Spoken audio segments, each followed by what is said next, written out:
مان کے چلے آپ اپنی زندگی آپ تباہ کر رہے ہیں، برباد کر رہے ہیں، اپنے آپ کو تباہ کر رہے ہیں۔ اور یہی بیٹا جسے بڑے شوق سے پالا، کانوینٹ میں پڑھایا، اسی دنیا میں بدلہ دینا شروع کر دیتا ہے۔ ہم اور آپ جسے بنیے کی شکل میں پالتے ہیں اور چاہتے ہیں وہ ATM مشین بنے، صرف پیسہ اگلے، اور اس سے زیادہ ہمیں فکر نہیں ہوتی ہے۔ یہی چہتی اولاد آخرت میں چھوڑ دیجئے، دنیا ہی میں صلہ دینا شروع کرتی ہے، اولڈ ایج ہوم میں بھولتی ہے، بچہ مر جاتا ہے، جنازے میں عام طور پہ ایسے بچے شریک نہیں ہوتے یا شریک ہونے کے لائق نہیں رہتے۔ ایک علاقے میں جنازہ پڑھا جا رہا تھا، جنازہ ہو گیا، ایک مولانا نے دیکھا ایک شخص سوٹڈ اور بوٹڈ جنازے کے کنارے ٹہل رہا ہے، وہ جنازے میں شریک نہیں ہوا۔ سن لیجیے غور سے، جنازے میں شریک نہیں ہوا تو انہوں نے پوچھا بیٹا کیا نسبت تھی، اس سے تمہیں کیا بیر تھا، کیا دوری تھی؟ مرنے کے بعد تو لوگ غیر سے غیر جنازے میں شریک ہو جاتے ہیں، تم بھی شریک ہو گئے ہوتے، تمہیں کتنی دشمنی تھی، تم جنازے میں شریک کیوں نہیں ہوئے؟ اس نے کہا مرنے والا کوئی اور نہیں، مرنے والا میرا باپ ہے۔ یہ کہا تو ان کے پیروں سے زمین کھسک گئی، کہنے لگے تب تو تمہیں اور شریک ہونا تھا، پھر کیوں نہیں شریک ہوئے؟ اس نے کہا اس لیے نہیں شریک ہوا کیونکہ میں ناپاک ہوں، پاک نہیں تھا، مجھے چانس ہی نہیں تھا اس میں شریک ہونے کا۔ یہ ہم اپنے آل اولاد کو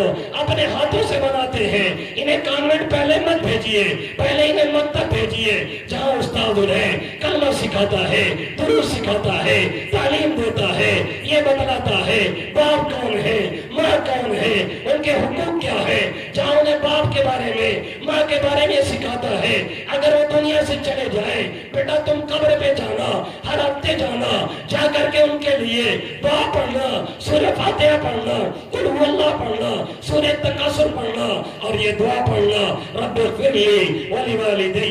وارحمہما کما ربیانی صغیرا۔ جب یہ پڑھایا گیا ہوگا، جب اس نے پڑھا ہوگا، جب اس نے سیکھا ہوگا، تب ظاہر ہے وہ انسان ثواب کرے گا، تب وہ قبر پہ جا کر کے یہ چیزیں پڑھ کر کے بخشے گا۔ اگر یہ تعلیم ہم نے نہیں دی ہے تو قبر پہ پہنچ کر کے وہ ERIT ریڈ کرے گا اور CAT کیٹ کرے گا، ظاہر اسے پتہ نہیں، نہ وہ پڑھے گا نہ انسان ثواب کرے گا، وہ خود جہنم میں جا رہا ہے، ہمارے لیے مصیبت بن رہا ہے، اور اس کی مین وجہ ہم اور آپ بنتے ہیں، اور حافظ جی کو ہم گری نگاہ سے دیکھتے ہیں، اور مولانا کی معمولی غلطی پا کر کے غلطی نہیں ہوتی تو بھی ہم اچھالنا شروع کر دیتے ہیں۔ اور اگر کانوینٹ میں اور اگر اسکول میں اور اگر کالج میں بلاತ್ಕಾರ بھی ہو جائے تو بھی ہم چھپانے کی کوشش کرتے ہیں، کبھی نہیں کہتے اسکول بند کر دیا جائے، لیکن اگر مکتب میں تھوڑی سی خرابی دکھ جائے ہم لوگ کہتے ہیں ارے بند کرو، ہٹا یار یہ سب، کہ جائیں 5000 دے،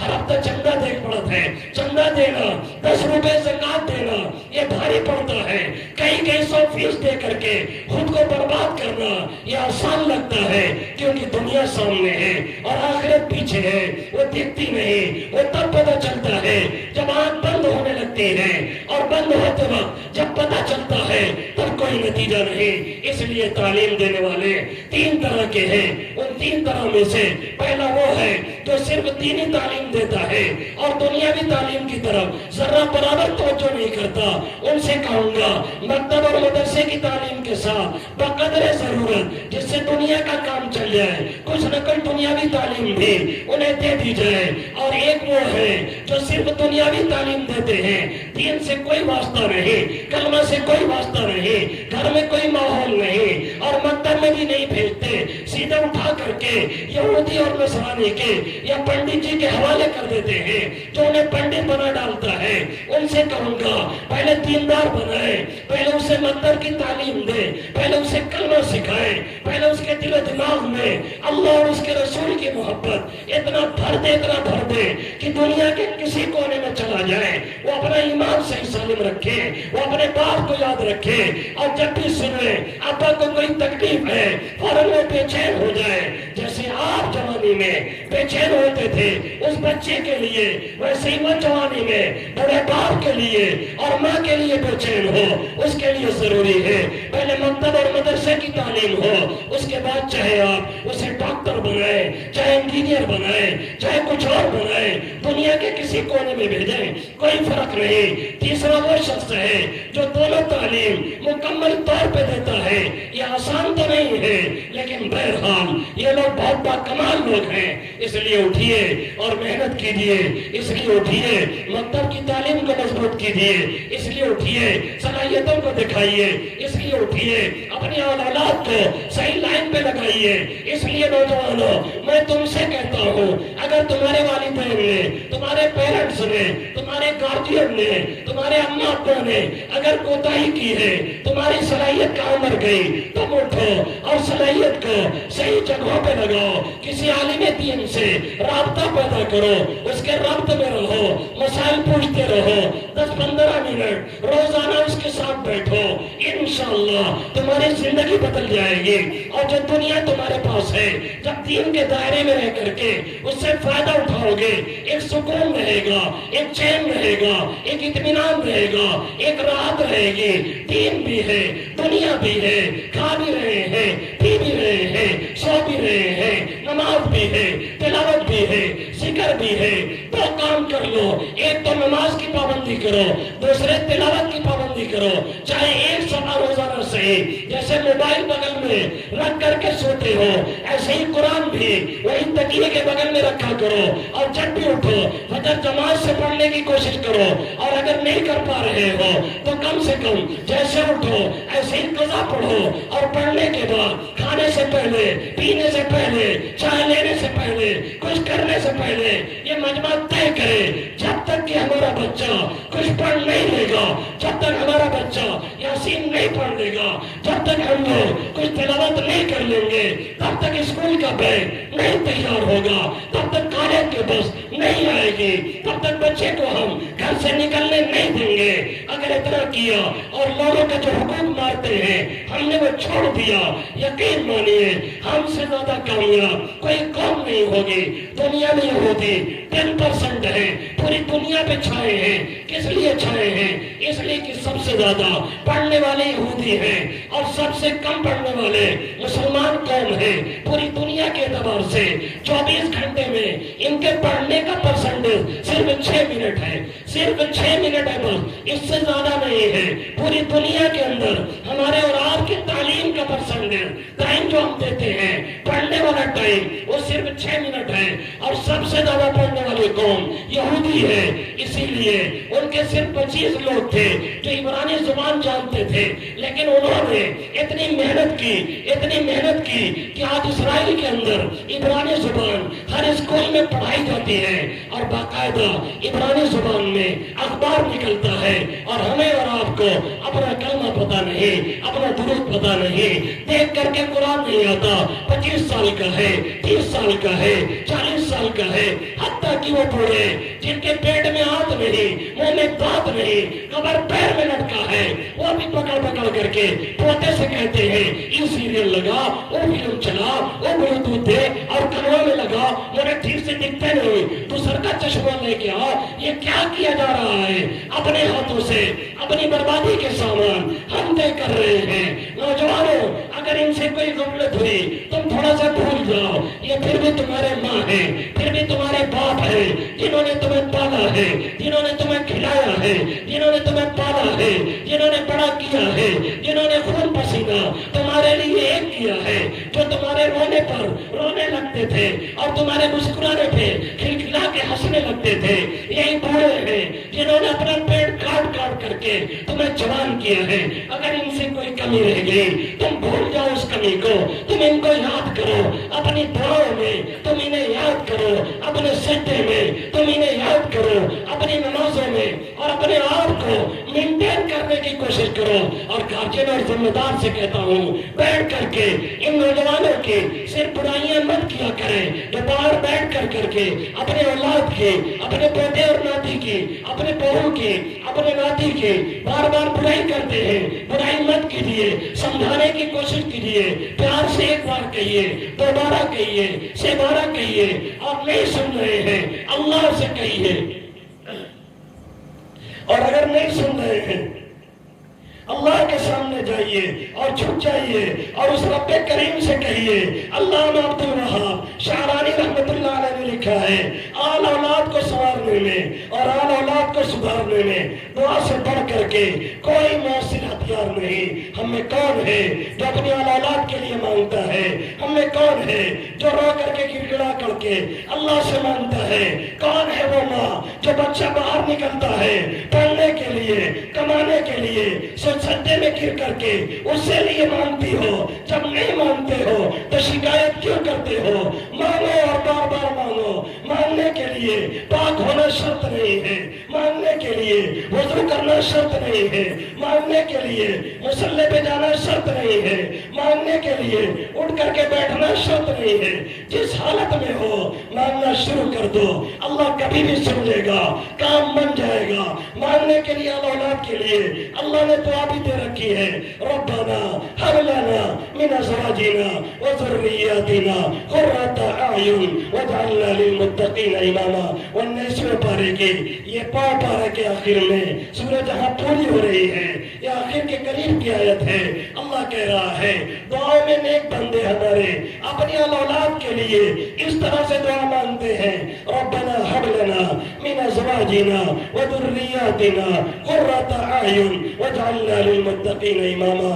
اے میرے مولا ہمیں ہماری اولاد سے، ہماری بیویوں کی طرف سے آنکھوں کی ٹھنڈک نصیب فرما. آنکھوں کی ٹھنڈک کیا ہے؟ وہ نماز پڑھے. آنکھوں کی ٹھنڈک کیا ہے؟ وہ تلاوت کرے. آنکھوں کی ٹھنڈک کیا ہے؟ وہ ذکر کرے. آنکھوں کی ٹھنڈک کیا ہے؟ وہ آپ کی خدمت کرے. آنکھوں کی ٹھنڈک کیا ہے؟ ان کی باڈی لینگویج صحیح ہو. آنکھوں کی ٹھنڈک کیا ہے؟ ان کا دین صحیح ہو. آنکھوں کی ٹھنڈک کیا ہے؟ ان کی دنیا صحیح ہو. آنکھوں کی ٹھنڈک کیا ہے؟ ان کا رزق صحیح ہو. آنکھوں کی ٹھنڈک کیا ہے؟ حلال کمائی ہو. آپ بیٹھ کر کے اطمینان سے کھائیں، بیٹا پاپا کر کے چمکار کے آپ کو کھلائے. یہی آنکھوں کی ٹھنڈک ہے. اس دعا کو پڑھے نہیں، باقاعدہ مانگے. اگر نہیں قبول ہوتی تو 4 رکعت نماز پڑھیں، سنت نہیں نفل کی نماز، اور آخر میں سلام پھیرنے سے پہلے اس دعا کو پڑھ لیا کریں. انشاءاللہ تعالی آل اولاد آپ کو ماننے لگے گی اور آپ کا خیال کرنے لگے گی.